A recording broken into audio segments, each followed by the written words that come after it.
Electromagnetic radiation.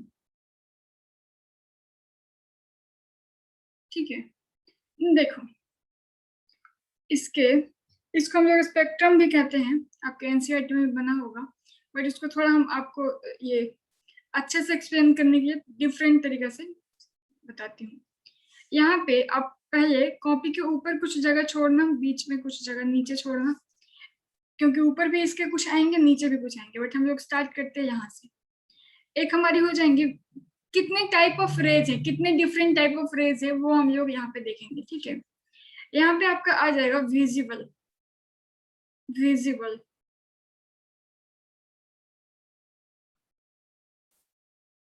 जो visible raise होती हैं उन्हीं को हम लोग क्या करते हैं, देख पाते हैं। ठीक है, विजिबल रेज जो होती है उनको हम लोग देख पाते हैं। इसके अंदर ही आपका आ जाता है विबग्योर, जो आपने अभी तक पढ़ा है ना, बचपन में पढ़े हो, विबग्योर। विबग्योर का क्या मतलब, violet, indigo, blue, green, yellow, orange, red. क्या इसका क्वेश्चन आपने दे दिया था मैम। क्वेश्चन भेज दिया था मैंने? Yes ma'am. अच्छा, तो कोई बात नहीं, फिर उसको बाद में आज कर लेना, बन जाएगा। तो देखो ये विबग्योर हो गया। अब विबग्योर क्या है, विजुअल जो है वो किस कलर की होती है, विजुअल रेज कौन सी कलर की होती है, उसी को हम लोग कहते हैं VIBGYOR. Violet, indigo, blue, green, yellow, orange, red, और भी बहुत सारी जो कलर होती है हम लोग इनसे मिक्स ही करके बनाते हैं। ये प्राइमरी कलर से मिक्स करके बना सकते हैं कोई भी कलर। ओके, तो यहाँ पे देखो ये वो रेज होती हैं, बहुत सारी रेज है, जैसे मैंने आपको स्टार्टिंग में ही कहा था, कुछ रेज आप देख सकते हो, कुछ रेज आप नहीं देख सकते हो। जो सन से निकलती है वो भी आपका इलेक्ट्रोमैग्नेटिक रेडिएशन, वो भी रेज है। जो आग से निकलती है वो भी इलेक्ट्रोमैग्नेटिक रेडिएशन। जो बल्ब से निकलती है, जो चांद से निकलती है, जो भी चीज ग्लो कर रहा है, कहीं वो अपने अंदर से कुछ दे रहा है, हीट या एनर्जी ट्रांसफर कर रहा है, तो वहां से इलेक्ट्रोमैग्नेटिक रेडिएशन निकलती है। तो ये बहुत डिफरेंट डिफरेंट टाइप की होती है। ठीक है, तो ये जो विबग्योर यानी जो विजुअल रेज हम लोग इसको कहेंगे, वो क्या हो जाएगा, यहाँ पे ये क्या लिख रहे हैं, यहाँ पे हम लोग लिख रहे हैं नाम। Okay, name. ठीक है, विबग्योर हो जाता है। अब ये विबग्योर को हम लोग क्या कह सकते हैं, विजिबल बाय ह्यूमन आईज या detected by human eyes, detected by human eyes. ये वही रेज है जिनको हम लोग देख सकते हैं। ठीक है,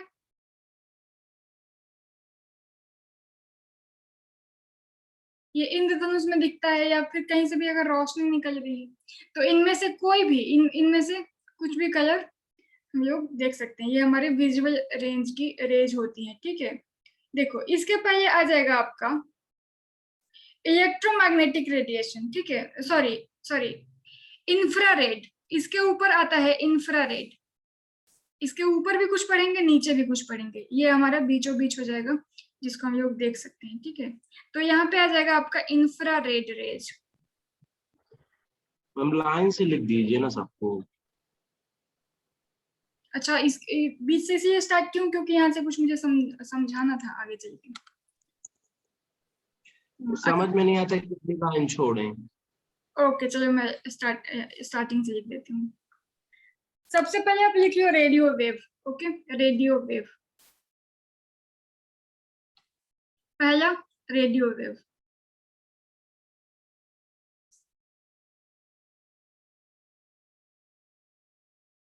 देखो रेडियो वेव क्या होता है, ये कहाँ पे होता है, रेडियो ट्रांसमिशन वगैरह में पाया जाता है। मतलब कहाँ पे कह सकते हैं हम लोग, सिंगल ट्रांसमिशन में। इसका यूजेस क्या है, रेडियो वेव का uses single transmission, sorry signal transmission, radio का सिग्नल, टीवी का सिग्नल, इन सब में रेडियो वेव का यूज होता है। ठीक है, ट्रांसमिशन। ओके, ये हमारा पहला हो गया। अब देखो इनकी फ्रीक्वेंसी क्या होती है, इनकी फ्रीक्वेंसी होती है 10⁵ से 10⁸ अगर हम लोग बात करें किसमें, हर्ट्ज में, तो ठीक है, तो इनकी फ्रीक्वेंसी हो जाएगी 10⁻, यहाँ पे लिखियो फ्रीक्वेंसी 10⁵ टू 10⁸ हर्ट्ज, इतनी इनकी फ्रीक्वेंसी होती है। ठीक है, वेवलेंथ की बात करें तो इसका वेवलेंथ हो जाएगा 10⁻²।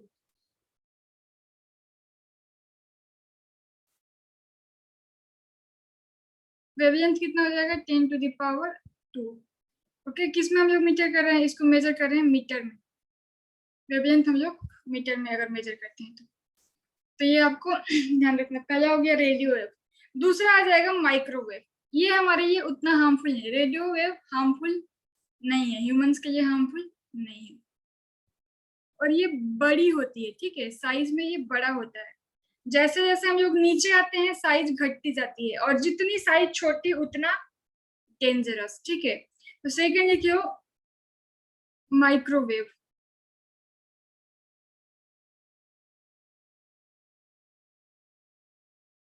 माइक्रोवेव, ठीक है।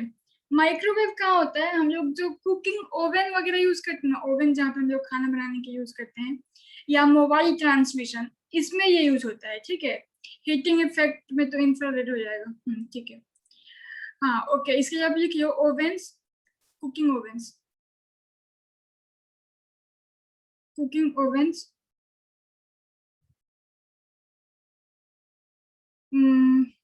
मोबाइल ट्रांसमिशन या रडार, कुछ भी, बहुत सारे एग्जांपल लिखने की जरूरत नहीं है।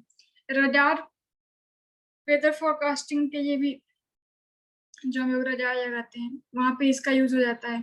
अगर इसके हम लोग बात करें फ्रीक्वेंसी, ये फ्रीक्वेंसी की, तो ये इससे थोड़ी बढ़ जाएगी, 10⁻9 से 10⁻11 हर्ट्ज तक इसकी फ्रीक्वेंसी होती है।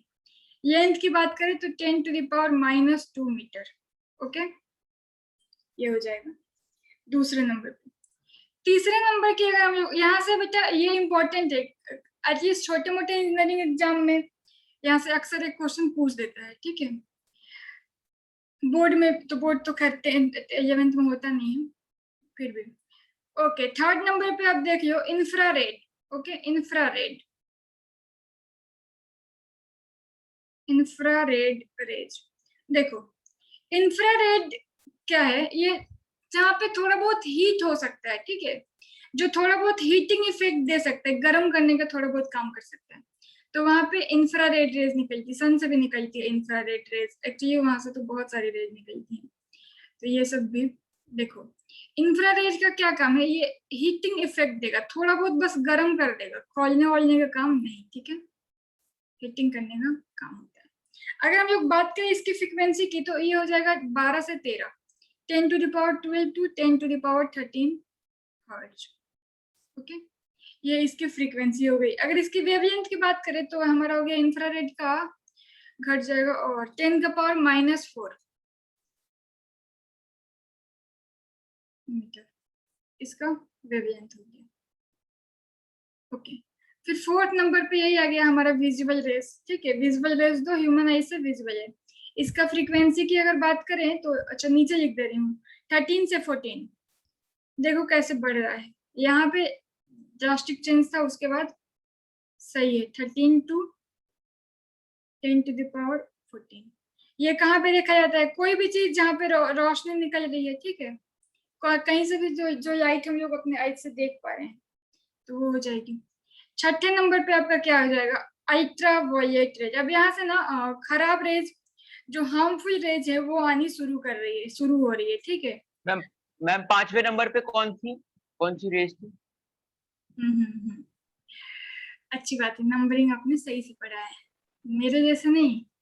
बड़े हुए तो फॉर्मूले भूल सकते हैं, कैलकुलेशन भूल सकते हैं, 1 2 कौन भूलता है, एबीसीडी कौन भूलता, मैं, ठीक है। 5वें नंबर पे क्या आ जाएगा, यूवी रेज। यूवी रेज को हम लोग क्या बोलते हैं, ultra violet rays, UV rays और अल्ट्रा वायलेट रेज, ठीक है। ये होती हैं आपकी, अच्छा इनका अभी हम लोग यूजेस देख लेंगे। अल्ट्रा वायलेट रेज की यूजेस हो जाती है हमारा क्या है, ये तो एक हमारा हार्मफुल होता है, तो हाँ, लेबोरेटरी में ना अगर माइक्रो ऑर्गेनिज्म मारना है, माइक्रो ऑर्गेनिज्म को किल करना है, ये क्योंकि मैंने कहा कि हार्मफुल होता है, तो जो छोटे छोटे ऑर्गेनिज्म पनप जाते हैं उनको किल करने के लिए लेबोरेटरी में इसका यूज होता है, ठीक है। और ये इंसेक्ट्स, तो नहीं कहेंगे, ऑर्गेनिज्म कहेंगे, जो छोटे छोटे इंसेक्ट्स जिसको हम लोग देख नहीं पाते हैं, तो माइक्रो ऑर्गेनिज्म जिनको कहते हैं, आप लोग बायो में पढ़े होंगे 10th में, उनको मारने के लिए अल्ट्रा वायलेट ये को यूज होता है। तो अब जर्मिसाइडल लैंप भी उसको हम लोग कह सकते हैं, ठीक है। क्या? जर्मिसाइडल यानी जर्म्स को मारने के लिए लैंप में इसका यूज होता है, ठीक है। और ध्यान रखना ये हार्मफुल होता है। अब नीचे जाओगे, जो जितने नीचे जाओगे सब हार्मफुल होता जाएगा। विजिबल रेस की वेवलेंथ क्या होगी? अच्छा हाँ, विजिबल रेज की वेवलेंथ हमारी शुरू हुई, ये हमारा 4 था, तो 2 के रेंज से ये घटेगा, -6 कर दो मीटर, ठीक है। अल्ट्रावायलेट का अब एक ही घटाना, ज्यादा मतलब घटा देना। यहाँ तक देखो, विजुअल रेज तक ऊपर से ये जो वेवलेंथ है 2 से डिक्रीज करो, बस यहाँ पे ध्यान रखना है, यहाँ पे 4 की डिक्रीज होती है। और यहाँ पे अब हमारा ये हो जाएगा 10⁻7 मीटर, -7 मीटर, माफी, ओके। अल्ट्रावायलेट के बाद आ जाएगा आपका एक्सरे। एक्सरे तो बेटा इतना डेंजरस होता है कि it can cause cancer, okay. इसलिए बहुत ज्यादा एक्सरे नहीं कराना चाहिए। देखो, जो लोग आपने देखा होगा, अगर कहीं अच्छी जगह पे एक्सरे कराने किसी को जाना हो रहा होगा तो जो लोग एक्सरे करते हैं अच्छे से प्रॉपर ड्रेस पहने रहते हैं, ग्लोव्स वगैरह पहने रहते हैं। और उसके बाद भी कहीं कहीं पे जगह पे, जहाँ पे छोटी जगह तो ठीक है, दांत वगैरह का इतना से काम, ये फेस वेस कवर करते हैं, हाथ में ग्लव्स से काम चल जाता है। इधर जब फुल बॉडी का करना है, एक बड़ा सा बना रहता है बॉक्स टाइप का, उसके अंदर से ही वो अपने इक्विपमेंट को ऑपरेट करते हैं।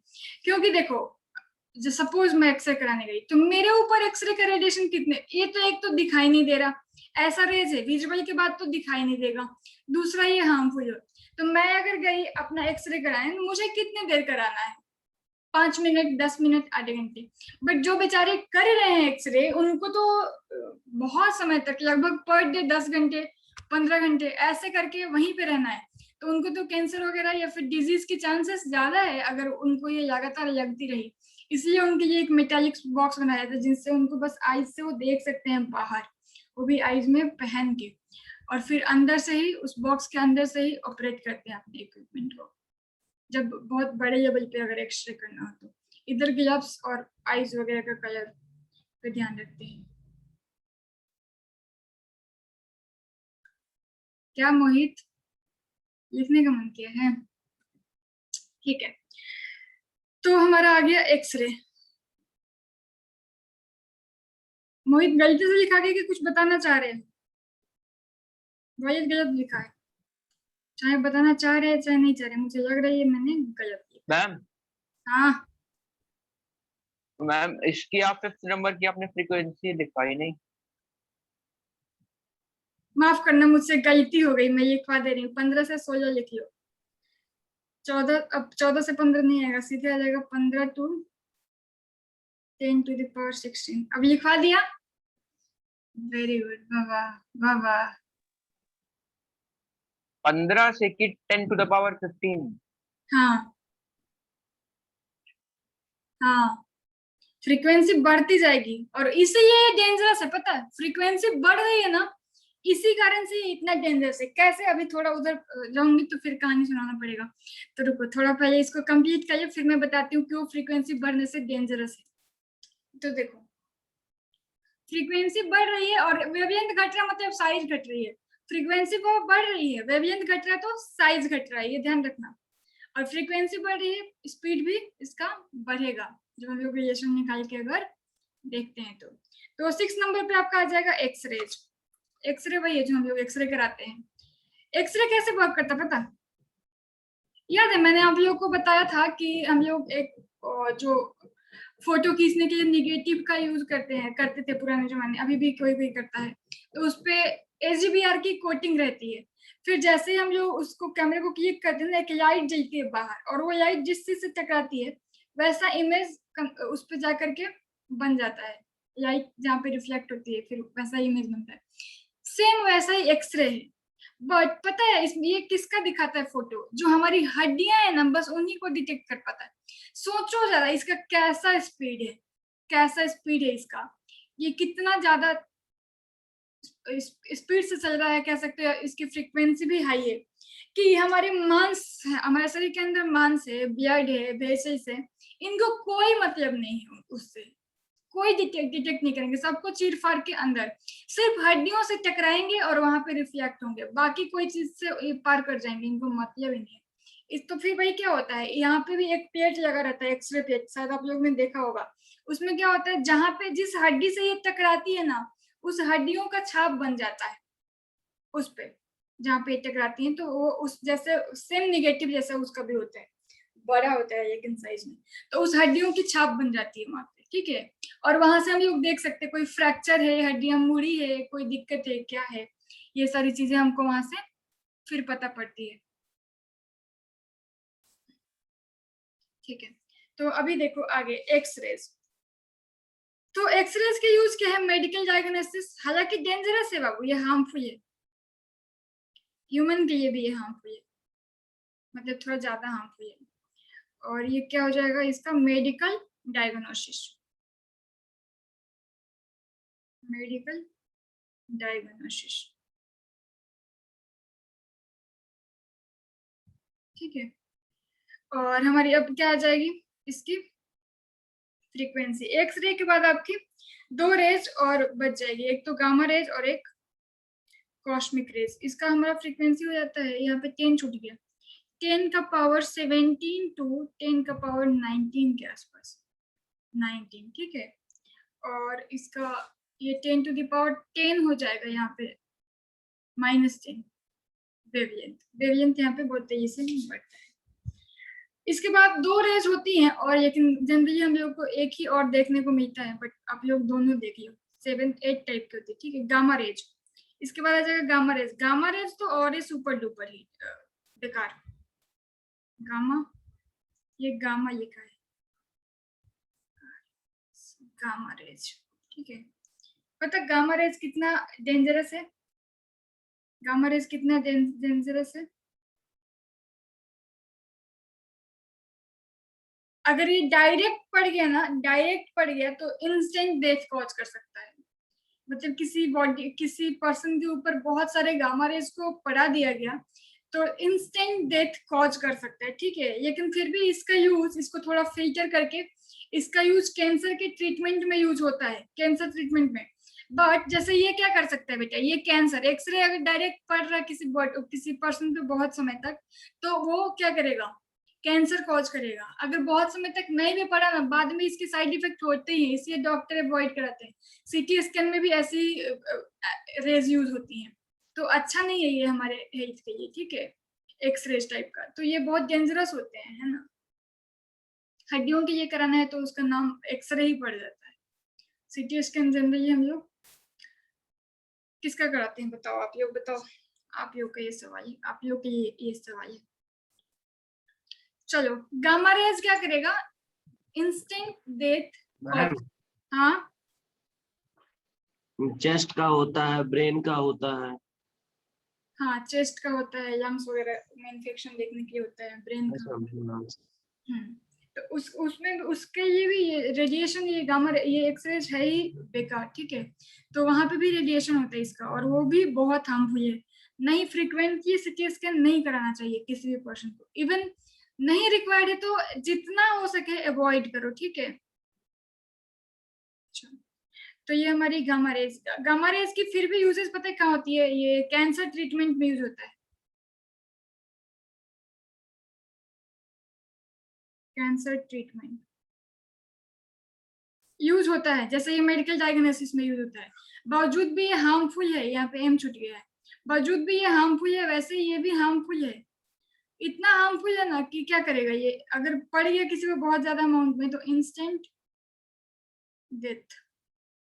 ये पता है इंस्टेंट डेथ से आप समझ सकते हो कहाँ यूज होता होगा। और ये जो बड़ा बड़ा बम बना के रखे ना, न्यूक्लियर बम, एटम बम, पता नहीं कौन कौन से बम, अभी साइंटिस्ट लोग के हिसाब से इतना बम है, इतना ये लोग बारूद बम इकट्ठा करके रखे हैं कि एक धरती को ये लोग 7 बार या 6 बार खत्म कर सकते हैं चाहे तो। धरती एक है लेकिन 6-7 बार खत्म करने की कैपेसिटी रखने लायक ये पूरे धरती पे इतना इन लोगों ने न्यूक्लियर बम, एटम बम, ऐसे बेकार चीजें इकट्ठा करके रख लिया है ये योग। तो देखिए आपने सुना होगा हिरोशिमा और नागासाकी जो पूर्वी जापान में हुआ था कांड, अमेरिका ने जब वहां पे पर उस समय के एटम बम उतने मैम काबिल नहीं थे, आपके बहुत खतरनाक। वही तो सोचो, उस समय उतने काबिल नहीं थे, बावजूद भी वहां पे हड्डियां तक नहीं मिली थी लोगों की। शायद ही गलती से कोई दो शहर, अभी भी वहां का हालत वैसा ही है, वो शहर अभी तक नहीं बस पाया है और नहीं वहां से उसका रेडिएशन का इफेक्ट अभी तक खत्म हुआ है। हिरोशिमा और नागासाकी, दो शहर, बड़े बड़े शहर, उसको अमेरिका ने परमाणु बम से उड़ाया था, तब जब पावर कम था परमाणु बम का, और उसमें भी कुछ लोग की हड्डियां नहीं मिली। अभी भी तो अभी भी कुछ इफेक्ट वहां पे रहता है उसका। मतलब नॉर्मल बच्चे पैदा नहीं होते हैं उन इलाके में जो रहते हैं इसी रेडिएशन के कारण। ऐसा ये दिखता नहीं है लेकिन ऐसा इफेक्ट छोड़ता है। तो ठीक है, अब इसकी फ्रीक्वेंसी की अगर बात करते हो तो वो हो जाएगा आपका 20 से 21। मैम हाँ वहां पे पता है अभी भी जो भी मतलब चिल्ड्रन होते हैं वो थोड़े आधे टेढ़ा, थोड़ा मतलब उनकी शक्ल थोड़ी अजीब सी रहती है। वही तो मैं कह रही हूँ, शक्ल नहीं, वो बॉडी से लाइक थोड़े विकलांग टाइप के ऐसे। तो वही तो मैं कह रही हूँ कि नॉर्मल बेबी पैदा नहीं होते वहां पे, इसी के कारण ये रेज का अभी तक ऐसा इफेक्ट है। ओके, ये हमारा हो गया। हाँ, और इसका 12 हो जाएगा, 10⁻⁻12 मीटर। एक और है आपका कॉस्मिक रे, 8वां कॉस्मिक रेज। इसके बारे में बहुत कम ही बुक में दिया रहता है। कॉस्मिक रेज, ये पता है कहाँ पाई जाती है? इसके बारे में इसलिए कम पढ़ना है क्योंकि ये पाई जाता है कोर ऑफ सन। इसके बारे में कुछ ज्यादा स्टडी करना है तो आप जाओ सूरज के ऊपर और उसके ऊपर जाके बैठ जाओ, आपको पता चल जाएगा, वहां पे जाके आप स्टडी कर सकते हो। बट अफसोस कि हम लोग ऐसा कर नहीं सकते, बहुत दूर ही रहे तो जल भुन के राख हो जाएंगे। एनीवेज, ये कॉस्मिक रेज कहाँ पे पाया जाता है? कोर ऑफ सन। जैसे कोर ऑफ अर्थ होता है ना, वैसे ही कोर ऑफ सन, जहाँ पे टेम्परेचर 500 डिग्री सेल्सियस प्लस, 100 पे वाटर बॉयल होता है और ये 500 डिग्री सेल्सियस से ज्यादा टेम्परेचर हो तब ये होता है। Okay 500 ma'am. हाँ, 500 डिग्री सेल्सियस, क्या 5000 होता है क्या? कंफ्यूज, तो फिर शायद मुझे डेटा श्योर नहीं है फिर। मेरे को तो लगता है 6000 तो सरफेस में होता होगा। तो प्रोबेबली 5000 के आसपास होता है, शायद मैं गलत डेटा ये याद रखा। 5 लाख कर दीजिएगा। 5000 कर दूं? ओके कर देती हूँ। आप लोग एक बार देखिए ना कोर ऑफ सन पे टेम्परेचर कितना होता है। क्योंकि मैम बहुत ज्यादा होता होगा, सरफेस में ही 6000 लगभग होता है। हाँ, बट ऐसा है ना, ये 5000 प्लस के सेल्सियस पे थोड़ा बहुत कॉस्मिक रे मिलना शुरू हो जाती है शायद कुछ उससे। एनीवेज, बस ये ध्यान रखना क्या मतलब है, सन का टेम्परेचर सन को मतलब नहीं, लेकिन हाँ 500 कम है, 5000 प्लस ही रहता है सन का टेम्परेचर, 6000 प्लस, मुझे भी ऐसा लग रहा है, पढ़ा है। तो ये कोर ऑफ सन में पाया जाता है, बाकी इसकी फ्रीक्वेंसी और वेवलेंथ हमको मतलब नहीं। ठीक है, इसकी फ्रीक्वेंसी और वेवलेंथ हमको मतलब नहीं। एनीवे जो भी है 10⁻21 से ज्यादा फ्रीक्वेंसी और इससे कम वेवलेंथ। अब मेरी एक बात बताओ मुझे, हम लोग जब नीचे जा रहे हैं, यहाँ से हम लोग जब नीचे जा रहे हैं तो क्या डिक्रीज हो रहा है? हमारा लैम्डा क्या हो रहा है? डिक्रीज हो रहा है कि इंक्रीज हो रहा है?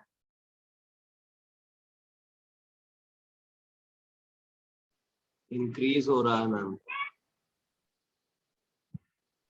लैम्डा, डिक्रीज हो रहा lambda, Shantanu, lambda. Ma'am, decrease हो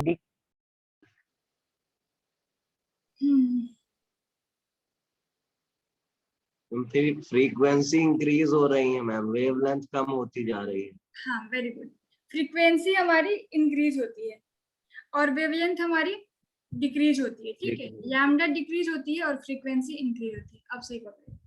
अब देखो एक चीज हम लोग क्या देख रहे हैं, वेवलेंथ जब डिक्रीज हो रही है, यहाँ पे विजुअल के नीचे आ जाओ, यहाँ पे तो और ही ज्यादा डिक्रीज होती जा रही है।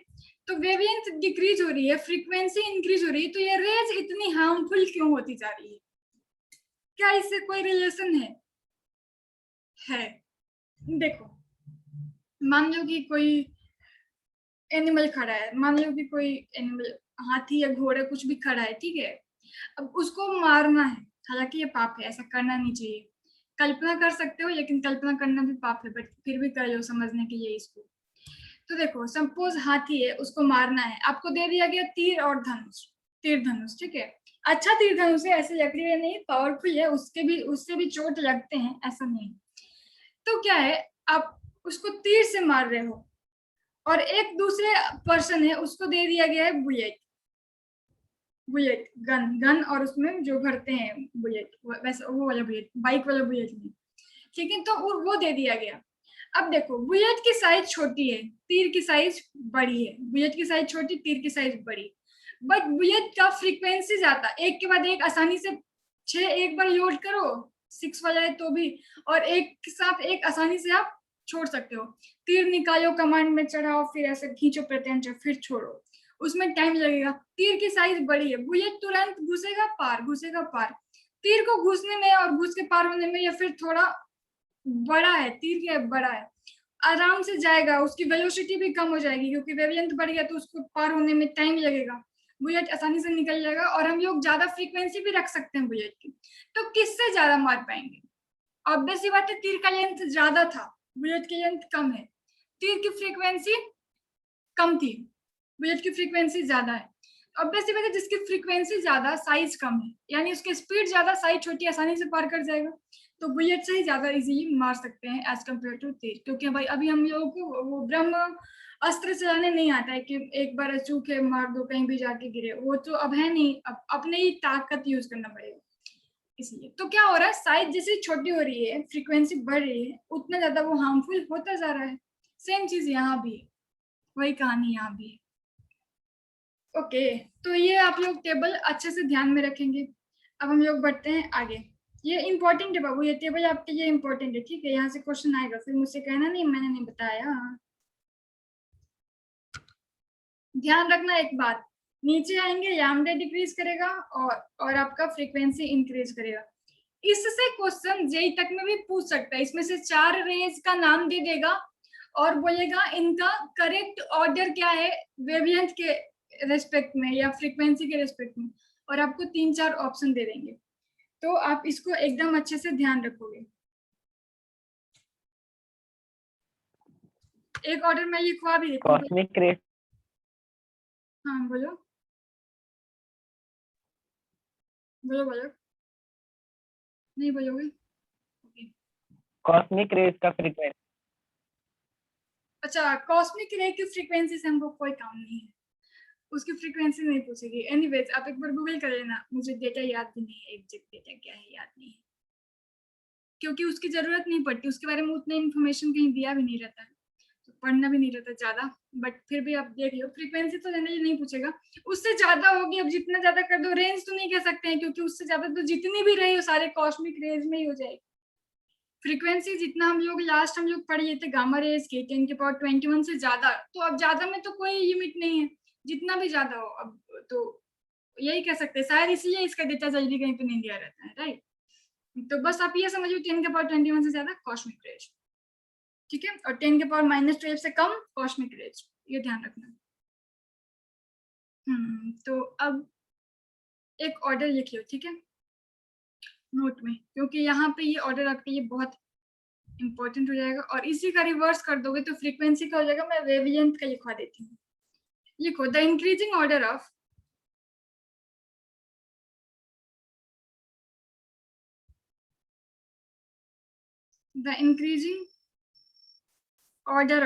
wavelength of this radiation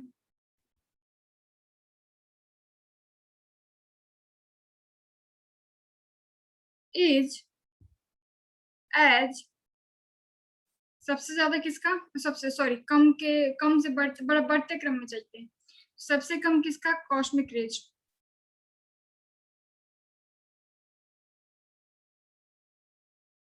then gamma rays को क्या पढ़ोगे बेटा, गामा, ये है हमारा गामा, वाई जैसा दिखता है, गामा रेज, ठीक है।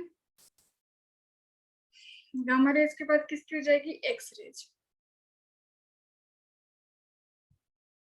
Capital X, okay. X rays के बाद कौन आ जाएगा? Ultraviolet rays. अल्ट्रावायलेट को यूवी भी कहते हैं, ठीक है। Ultraviolet rays. अल्ट्रावायलेट के बाद कौन आ जाएगा? विजिबल। विजिबल के बाद इंफ्रारेड।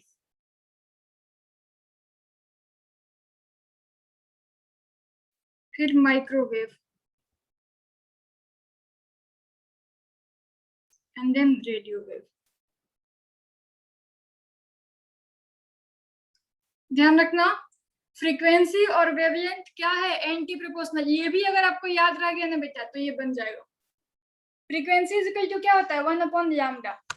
आपने पढ़ा था ना, फ्रीक्वेंसी इज इक्वल टू 1/λ।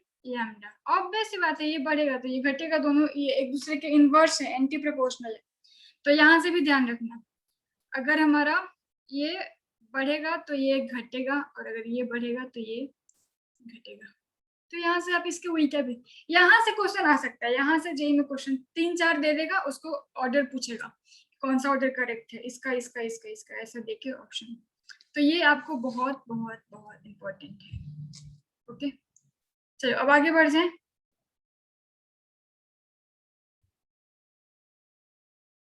चलो अभी हम लोग क्या पढ़ रहे थे? जो वेव है उसका, सॉरी जो लाइट, मैम हाँ हाँ हाँ, वो फॉर्मूला में मतलब क्या लिखा है? 1/λ, उसके बाद क्या लिखा है? उस इंक्रीजिंग डिक्रीजिंग लिखा है, वो कुछ नहीं लिखा है। ये आप पढ़ चुके हो फॉर्मूला, कल के क्लास में हमने पढ़ा था।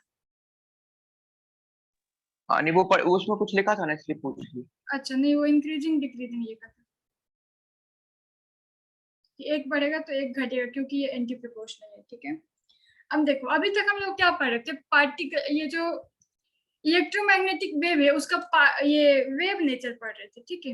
वेव के फॉर्म में ट्रेवल करते, कुछ साइंटिस्ट के हिसाब से ये क्या है आपका, इलेक्ट्रोमैग्नेटिक पार्टिकल नेचर भी कंटेन करते हैं। यानी जो लाइट से वेव निकल रहा है ना, उसके पास तो वेव का नेचर है और पार्टिकल का भी नेचर है, ठीक है। अब हम लोग थोड़ा उस पर फोकस करते हैं। ऐसे कैसे दया, एक ही चीज के पास दो चीज कैसे? चलो आप लोग हेडिंग लगा लो। आप लोगों को बहुत मुझसे स्टोरी सुनने की पड़ी रहती है। प्रॉब्लम ये है कि मैं बिना स्टोरी सुनाए पढ़ा दूं तो समझ भी नहीं आएगा। मीटिंग एंड होने वाला है तो एंड ही करके आ जाओ, फिर से जल्दी आना। कुछ चीजें ऐसी हैं जो बिना स्टोरी की आप लोग फ्री